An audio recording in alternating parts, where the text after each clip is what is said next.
একটা জিনিস বুঝে যান, বেদাত কিভাবে চিনবেন। যারা বেদাত করাতে চায় মানুষকে, যারা বেদাত সমাজে টিকিয়ে রাখতে চায়, তাদের দলিল হচ্ছে, বেটা তুমি এত বেদাত বেদাত করো, তাহলে মাইকে বক্তব্য দাও কেন? মাইকও তো বেদাত। তুমি মোবাইল চালাও কেন? মোবাইলও তো বেদাত। টিস্যু ব্যবহার করো কেন? টিস্যু ব্যবহার করাও তো বেদাত। এগুলো তো আল্লাহ রাসূলের যুগে ছিল না। এত বেদাত বেদাত করো, তাহলে এগুলো বুঝাও। এই ভুল ধারণাটা কোথায় থেকে আসে? বেদাত থেকে আপনি সুন্নাতকে কিভাবে পার্থক্য করবেন তা বুঝার জন্য আপনাকে একটা মূলনীতি বলে যাই। এই একটা মূলনীতি মাথায় থাকলে সব কিছু আপনার সামনে ক্লিয়ার হয়ে যাবে। ইসলাম মানুষের জীবনকে দুই ভাগে ভাগ করেছে। কয় ভাগে? মানুষের জীবনকে কয় ভাগে ভাগ করেছে ইসলাম? দুই ভাগে। একটা মানুষের ইবাদত আর একটা মানুষের দুনিয়া। একটা মানুষের ইবাদতের জগৎ আর একটা মানুষের দুনিয়ার জগৎ। ইবাদতের জগৎ মানে সালাত, সিয়াম, হজ, জাকাত, তাসবিহ, তাহলিল, জিকির, আজকার, এটা হচ্ছে মানুষের ইবাদত। কথা বুঝতে পারছেন? আর দুনিয়া মানে বিবাহ শাদী, কেনা কাটা, বাজার ঘাট, ব্যাংক ব্যালেন্স, রাষ্ট্র, সমাজ, এটা হচ্ছে মানুষের দুনিয়া। এই দুইটাকে ইসলাম দুই ভাগে ভাগ করে দিয়েছে, একটা ইবাদত আর একটা দুনিয়া। দুনিয়ার ক্ষেত্রে হুকুম হচ্ছে হালাল এবং হারাম, আর ইবাদতের ক্ষেত্রে হুকুম হচ্ছে সুন্নাত আর বেদাত। যদি বুঝাতে না পারি তাহলে একটা উদাহরণ দিয়ে বলি। আপনি যদি আমাকে জিজ্ঞেস করেন মদ খাওয়া সুন্নাত না বেদাত, হবে? কি জিজ্ঞেস করতে হবে? মদ খাওয়া হালাল না হারাম? কেননা হালাল হারাম হচ্ছে দুনিয়ার সাথে সম্পৃক্ত। আর আপনি যদি আমাকে বলেন একসাথে হাত তুলে দোয়া করা 5 ওয়াক্ত নামাজের পরে হালাল না হারাম, প্রশ্নই ঠিক হয়নি। আপনাকে বলতে হবে একসাথে হাত তুলে দোয়া করা সুন্নাত না বেদাত। তাহলে ইবাদতের সাথে সম্পৃক্ত হুকুম হচ্ছে সুন্নাত আর বেদাত, আর দুনিয়ার সাথে সম্পৃক্ত হুকুম হচ্ছে হালাল আর হারাম। এবার হালাল হারামের ক্ষেত্রে বিধান কি?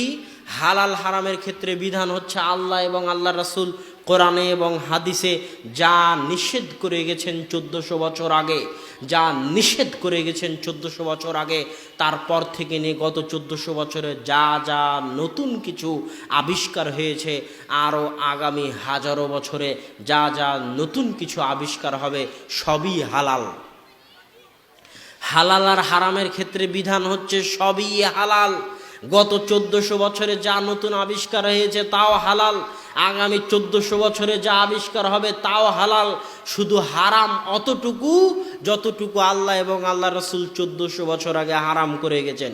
যেমন উদাহরণ, আল্লাহ কোরআনে বলছেন হুররিমাত আলাইকুমুল মাইতাতু ওয়াদ দামু ওয়া লাহমুল খিনজির, তোমাদের জন্য হারাম করে দেওয়া হয়েছে মৃত জিনিস, তোমাদের জন্য হারাম করে দেওয়া হয়েছে রক্ত, তোমাদের জন্য হারাম করে দেওয়া হয়েছে শুকুরের গোস্ত। এগুলো কে হারাম করেছে? আল্লাহ। আর আল্লাহ রাসূল কি হারাম করলেন? আল্লাহ রাসূল বলতেছেন জিনাব, দাঁত আছে শিকারি দাঁতওয়ালা প্রাণীর গোস্ত খাওয়া হারাম। জি মিখলাব, থাবা আছে, শিকার করতে পারে, থাবাওয়ালা শিকারি প্রাণীর গোস্ত খাওয়া হারাম। সেবা, হিংস্র প্রাণীর গোস্ত খাওয়া হারাম। 4 নাম্বার আন্নাতিন, যারা ময়লা, অপদার্থ, অপবিত্র গু, পেশাব পায়খানা খেয়ে যে প্রাণী বড় হয় সেই প্রাণীর গোস্ত খাওয়া হারাম। এইভাবে আল্লাহ রাসূল করলেন, এগুলোকে হারাম করে দিলেন। এবার কিয়ামত পর্যন্ত যত খাবার আবিষ্কার হবে, যেই খাবারে মৃত প্রাণী থাকবে না, যেই খাবারে রক্ত থাকবে না, যেই খাবারে শুকুরের গোস্ত থাকবে না, যেই খাবারে থাবাওয়ালা প্রাণীর গোস্ত থাকবে না, যেই খাবারে শিকারী প্রাণীর গোস্ত থাকবে না, শিকারী দাঁতওয়ালা প্রাণীর গোস্ত থাকবে না, যেই প্রাণীকে বিসমিল্লাহ বলে জবে করা হবে না, এই রকম যত নিষেধ আছে সেগুলো থাকবে না। তা বাদ দিয়ে কিয়ামত পর্যন্ত যত খাবার আবিষ্কার হবে সব কি হবে? আল্লাহ রাসূলের যুগে বার্গার ছিল, বার্গার, পিৎজা, পোলাও, কোরমা, এগুলো আল্লাহ রাসূলের যুগে ছিল। কত নতুন নতুন খাবার, একটাও আল্লাহ রাসূলের যুগে ছিল না। তাহলে এগুলো সবই হালাল। কেন হালাল? আল্লাহ রাসূল যা হারাম করে গেছেন তার একটাও এর মধ্যে নাই। কথা মনে হয় বুঝাতে পারিনি। এটা হলো দুনিয়ার ক্ষেত্রে ইসলামের নিয়ম। আল্লাহ এবং আল্লাহ রাসূল যা হারাম করে গেছেন তা বাদ দিয়ে কিয়ামত পর্যন্ত যা আবিষ্কার হবে সবই হালাল। আর ইবাদতের ক্ষেত্রে নিয়ম হচ্ছে আল্লাহ কোরআনে যা বলেছেন, আল্লাহর রাসূল হাদিসে যা বলেছেন, তার বাইরে তার চাইতে সরিষার সমপরিমাণ কেউ যদি বেশি করে চুল সমপরিমাণ কেউ যদি বেশি করে, কথার কথায় একটা সিজদা যদি কেউ বেশি করতে চায়, যে হ্যাঁ আমি 5 ওয়াক্ত সালাতে সব সালাতে একটা করে সিজদা বেশি দিব, একটা সিজদা যদি কেউ বেশি করতে চায় তো ওই একটা সিজদার নামও হবে বেদাত। এটা হলো এবাদতের ক্ষেত্রে। এবাদতের ক্ষেত্রে আল্লাহ এবং আল্লাহ রাসূল যা করে গেছেন 1400 বছর আগে, যেই দিন আল্লাহ রাসূল মারা গেছেন তারপর থেকে নিয়ে কিয়ামত পর্যন্ত সব ইমাম, সব আলেম ওলামা মিলে চেষ্টা করলেও এবাদতে সরিষা ঢুকাতে পারবে না, এবাদতে চুল ঢুকাতে পারবে না। যে সরিষাটুকু ঢুকবে ওইটা বেদাত, যে চুলটুকু ঢুকবে ওইটা বেদাত। আর বেদাত মানে আল্লাহ রাসূলকে অপমান করা, শিরক মানে আল্লাহকে অপমান করা। বেদাত মানে কিভাবে আল্লাহ রাসূলকে অপমান করা হয়? বেটা তুমি যখন বলো ঈদে মিলাদুন্নবী আমি পালন করব, তখন তোমাকে দেখাতে হবে ঈদে মিলাদুন্নবী আল্লাহ রাসূল করেছেন না করেননি। যদি ঈদে মিলাদুন্নবী আল্লাহ রাসূল না করে থাকেন তাহলে তুমি বেদাত করছো কেন? আল্লাহ রাসূলের মৃত্যুর পরে তুমি এবাদতের জগতে সরিষা ঢুকানোর ক্ষমতা রাখো না। তুমি রাসূল নও, তুমি নবীও নও, তোমাকে আল্লাহ রাসূল বানিয়ে পাঠায়নি। তুমি যদি একটা এবাদত ঢুকানোর চেষ্টা করো তার মানে তুমি বলতে চাচ্ছ যে মুহাম্মদ সাল্লাল্লাহু আলাইহি ওয়াসাল্লাম তার রিসালাতের দায়িত্ব পালন করেননি, আমানতের খেয়ানত করেছেন। নাউজুবিল্লাহ। কিভাবে আপনি বলতে চাচ্ছেন একসাথে হাত তুলে দোয়া করা ইসলামের অংশ থাকা উচিত ছিল, কিন্তু আল্লাহ রাসূল রেখে যাননি। আল্লাহ রাসূলের কাছে জিবরাইল এসে বলে গেছিল 5 ওয়াক্ত সালাতের পরে একসাথে হাত তুলে দোয়া করতে, কিন্তু আল্লাহ রাসূল আমানতের খেয়ানত করেছেন, করেননি। নাউজুবিল্লাহ। এই দাবি করা হবে যখনই আপনি কোনো কিছুকে ইবাদতের অন্তর্ভুক্ত করবেন আর সেটা আল্লাহ রাসূল করেননি, তার মানে আপনি বলতে চাচ্ছেন আল্লাহ রাসূল তার রিসালাতের দায়িত্ব পালন করেননি। আর একটা দাবি করা হবে, সেটা হচ্ছে আপনি বলতে চাইবেন যে আপনি আল্লাহ রাসূলের চাইতে বেশি আল্লাহ ভীরু, আল্লাহ রাসূলের চাইতে আপনি বেশি পরহেজগার। আল্লাহ রাসূল এসে জিজ্ঞেস করলো আল্লাহ রাসূল কি করে?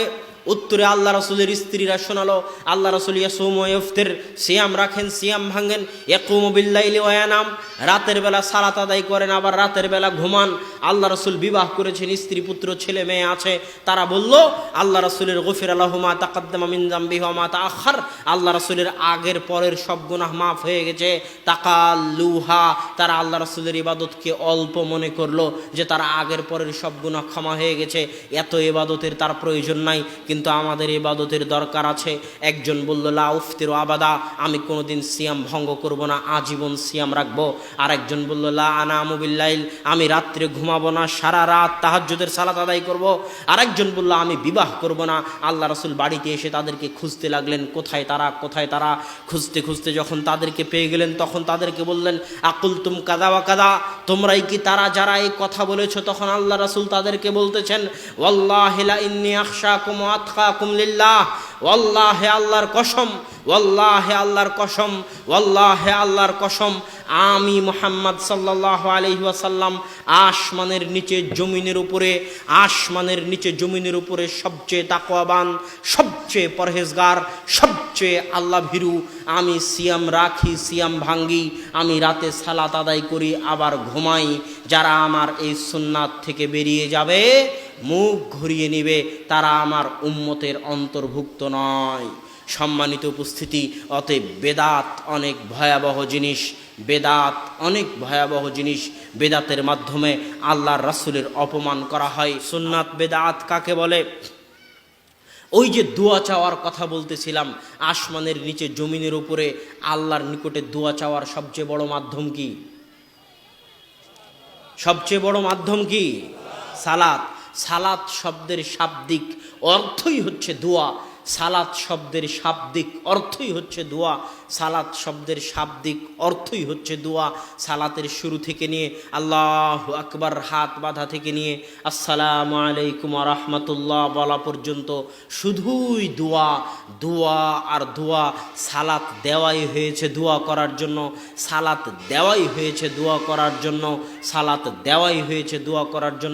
সালাম ফিরানোর আগে কোরআনের দোয়া, হাদিসের দোয়া, যত দোয়া আছে সব দোয়া আপনি সালাম ফিরানোর আগে বলতে পারবেন। এবার যখন আসসালামু আলাইকুম বলে সালাত শেষ করলেন, তখন কি শেষ হয়ে গেল? জোরে বলেন, কি শেষ হয়ে গেল? দোয়া শেষ হয়ে গেল, কিন্তু এখন যদি আপনি তখন সালাম ফিরে সুন্নাতে দাঁড়িয়ে যান, তাসবিহ তাহলিল করেন, তাহলে দিনাজপুর বিরামপুরের মানুষ বলবে যে হুজুর কত বড় বেয়াদব, দোয়া করালো না। আছে না নাই? আমি বলবো বেটা তুমি আরো 10 বছর পড়াশোনা করো, আরো 50 বছর পড়াশোনা করো, দোয়া কাকে বলে সেটা শিখে আসো। আমি তো সালাম ফিরানোর মাধ্যমে দোয়া শেষ করে দিলাম, এটা তো আমি বলিনি, এটা তো আল্লাহ এবং আল্লাহ রাসূলের কথা। আবু দাউদ খুঁজো, বুখারী খুঁজো, মুসলিম খুঁজো, তিরমিজি খুঁজো, নাসাই খুঁজো, দারাকুতনি, দাইলামি, বাইহাকি, যত হাদিসের গ্রন্থ আছে সব হাদিসের গ্রন্থ খুঁজে দেখো সালামের পরে কি করতে হয়। অধ্যায়ের নাম সালামের পরে কি করতে হয়, অধ্যায়ের নাম সালামের পরে কি করতে হয়, সব অধ্যায়ে গিয়ে দেখো সালামের পরে জিকির, আজকার, তাসবিহ তাহলিল, সুবহানাল্লাহ, আলহামদুলিল্লাহ, আল্লাহু আকবার, নাস, ফালাক, ইখলাস, আয়াতুল কুরসি, লা ইলাহা ইল্লাল্লাহ, এগুলো হচ্ছে সালামের পরের করণীয়। সব হাদিস গ্রন্থ ভর্তি হয়ে আছে। তথা সালামের আগ পর্যন্ত দোয়া আর সালামের পরে জিকির, সালামের আগ পর্যন্ত দোয়া, সালামের পরে জিকির, সালাম ফিরে দিলাম মানে দোয়া শেষ হয়ে গেল, জিকির শুরু হয়ে গেল।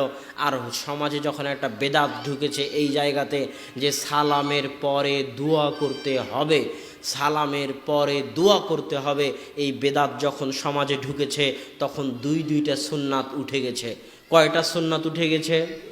দুইটা সুন্নাত উঠে গেছে। এক, সালাতের মধ্যে যে দোয়া করতে হয় এটা মানুষ ভুলে গেছে। কথা মনে হয় বুঝাতে পারেনি।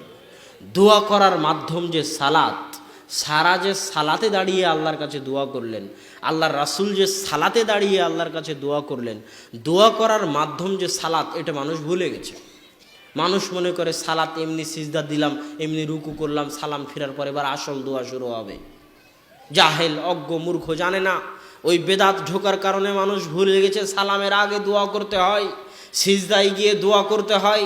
বান্দা যখন সিজদায় থাকে তখন আল্লাহর যত নিকটবর্তী হয়, তখন আল্লাহর যত কাছে চলে যায়। পৃথিবীতে আর কোনো সময় নাই, আর কোনো স্থান নাই, বান্দা তত আল্লাহর নিকটে কাছে চলে যায়। সিজদায় গিয়ে চোখের পানি ফেলুন, সিজদায় গিয়ে দোয়া করুন, কত দোয়া করবেন। সিজদা দোয়া করার জায়গা, সালাত দোয়া করার জায়গা। যখন সালামের পরে সমাজে দোয়া ঢুকেছে তখন সিজদা যে দোয়া করার জায়গা, সালাত যে দোয়া করার জায়গা, এটা মানুষ ভুলে গেছে। আর একটা কি সুন্নাত উঠে গেছে, সালামের পরে যখন দোয়া ঢুকেছে তখন সালামের পরে যে জিকির আজকার করতে হয়, তাসবিহ তাহলিল করতে হয়, এটা মানুষ ভুলে গেছে। সালামের পরে কোনো মতে দোয়া করে নিয়ে বেহাক্কে লা ইলাহা ইল্লাল্লাহ বলে শেষ। কোনো জিকির নাই, আজকার নাই, তাসবিহ নাই, তাহলিল নাই, নাস, ফালাক, ইখলাস নাই, আয়াতুল কুরসি নাই, কিচ্ছু নাই। দুইটা বড় বড় সুন্নাত মানুষ উঠিয়ে ফেলেছে এই একটা বেদাতের কারণে। বেদাত কিভাবে সমাজে ঢুকে, বেদাত কাকে বলে, বেদাত কিভাবে সমাজে ঢুকে, বেদাত কাকে বলে, একটা ঘটনা আপনাকে শোনাই। ইমাম মালিক রাহিমাহুল্লাহ, মুয়াত্তা মালিকের লেখক। মুয়াত্তা মালিক একটা হাদিসের বই। 4টে যে মাযহাব আছে পৃথিবীতে, হানাফি, শাফি, হাম্বলি, মালিকি, এই মালিকি মাযহাবের ইমাম হচ্ছেন ইমাম মালিক। 179 হিজরিতে মারা গেছেন। ইমামও দারিল হিজরাহ, মদিনার ইমাম, মদিনাতেই জন্ম, মদিনাতেই মারা গেছেন। বাকিউল গারকাদ, যে বাকি গোরস্থান আছে সেখানে তার দাফন হয়েছে। আল্লাহ রাসূলের মসজিদে নববীতে বসে হাদিসের দার্স দিতেন বিশাল ইমাম, ইমাম মালিক।